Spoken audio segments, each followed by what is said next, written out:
Hi everyone, this is Jim. Welcome to this postmortem of my Blitz game number 953. I had the white pieces and started off with e4. My opponent went d6, which is a bit of a strange way to transpose into the Philidor, but that's what we get after e5 here. I play knight f3, and this is the Philidor defense, just to show you the normal move order here. After e4, black normally would play e5, you go knight f3, and then d6 to defend the pawn.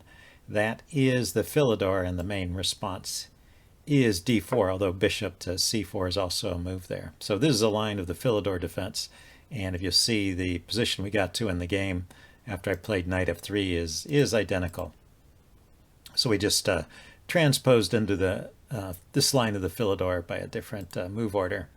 Anyway, he played bishop g4 here, which you can see is tagged with a question mark in the database.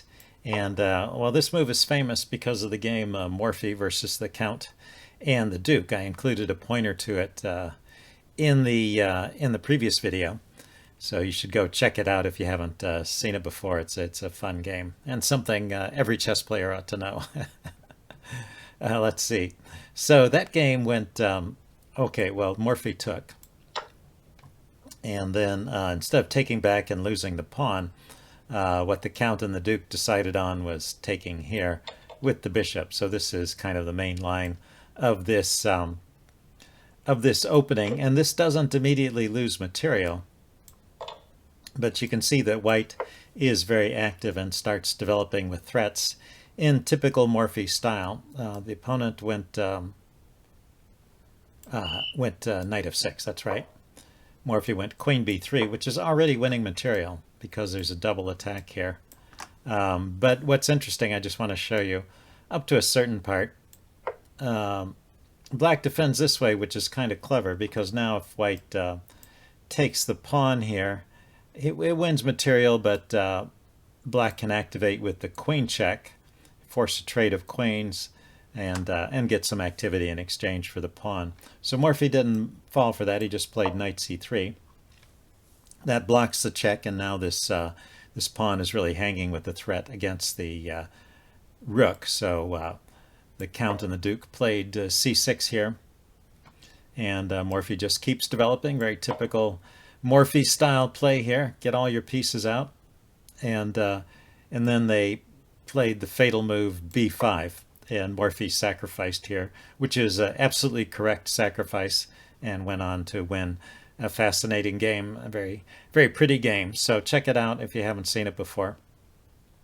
Anyway, let's go back to the game as my opponent played it. Let's see. Well, another thing you can try here is you can try bringing the knight out. For some reason, they prefer knight d7 over knight c6, but I think both of them are the same idea. What you can do is just sacrifice the pawn this way and try and get some activity with your pieces.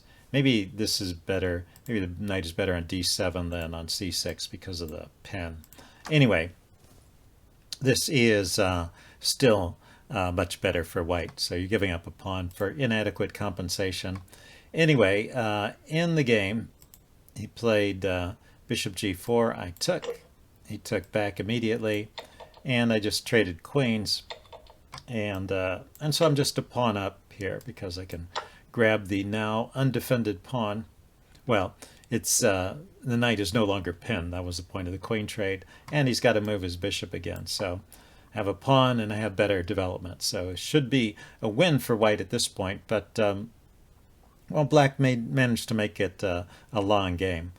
And, well, it's easy to see why it might be a long game because the queens are off the board. There's all the minor pieces, but black's king position is not so much of an issue without the queens on the board, so there's no immediate breakthrough. And let's just go forward. I played reasonable moves through this part, just developing and getting castled, and he walks his king over to safety. Knight e2, at first the chess engine didn't like that. Well, it still thinks I'm winning, but it thought bishop to b3 was maybe a better way to play. That's also a move I thought of. I mean, it basically forces a trade anytime I want it.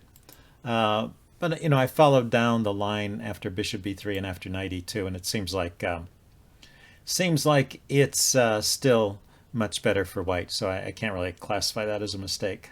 Let's see. He went knight e7 here. The best line against knight e2 apparently is knight c5. So I guess that's why the chess engine didn't like it. He gains a tempo on the bishop, so the bishop has to go to b3 anyway, and then he gets to develop a knight. But white is still much better here. Anyway, I went knight e2. He went knight e7 immediately. Went c3, kicking the bishop back. And let's go forward a few moves. We get some, oh, he kicks my rook, and he played knight g6, hitting my bishop, and I immediately just retreated my bishop, which is kind of a reflexive response. But actually there's a nice tactic here in this position, so if you want to check it out, see if you can spot the tactic here.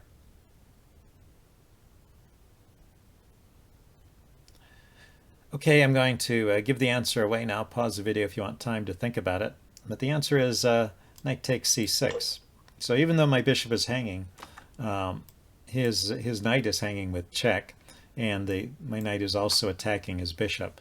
So I come out material up, and after I take the bishop, this knight is still going to be hanging. So I think in the complications, I end up a piece up. But anyway, I just dropped my bishop back, and this is still winning. Let's see. He went rook h to e8. I could still play that tactic here because he hasn't protected this knight, and this is still at least a discovered attack on the knight. I went bishop c2. I went knight d5, so finally getting out of trouble, and now I start kicking these bishops around, and this turned out to be a decent way to play. This move bishop to b3, I didn't quite realize how strong it was, but because I was expecting him to play this move during the game, but actually there's a mistake. That move would be a mistake because there's a tactic here. He just moved his bishop here, and it's loose on c7, and it's in the line of fire of my bishop on g3. So if he tries to block with the bishop, I can just trade, and then that opens up this diagonal, and I can win a piece there. So bishop b3 was a better move than I realized. Puts him in check, and he can't afford to block it. He dropped his king back. I played knight e6 check, which wins the exchange. So I was winning material one way or another by this point. So he gives up the exchange, but he's still fighting. It's interesting how he can keep the game going. And then maybe bishop b3 wasn't the most accurate move there. The chess engine instead likes knight to d4. I think this is a good lesson here. You know, try and keep your pieces in active positions, and if you can, you know, bring a piece forward to support them, that's often a good idea. Let's see. But bishop b3 is still winning, of course. Let's see, he went bishop b6. He could have tried, actually, knight takes f3. The chess engine prefers this a little bit, but I think I would be happy with this kind of position too. This is still hanging here, so he's got to do something about that, probably moving it out to bishop b6 now. Anyway, he went bishop b6 right away, and I took off the knight. He took back with the pawn. I guess he didn't want to let me trade everything down, but I just wanted to double here on the d file, and he let me. Well, he tried to harass my bishop first, just go forward, but he let me penetrate to the 7th rank, and that's a pretty fatal thing. So all of these moves are not helping his case, although, you know, he is trying for activity here. But at this point, I decide to trade off his rook, and that pretty much ends all resistance. But there was a clever idea here with bishop f7. I was thinking about this. The chess engine says he should take the bishop, which would be even better for me because I have 2 rooks against 2 bishops. Be up 2 exchanges instead of just 1. But let's just show the idea. Suppose, well, he can throw in a check, and then say he makes a move like this. He doesn't have many good moves here, but the idea is rook e8 check.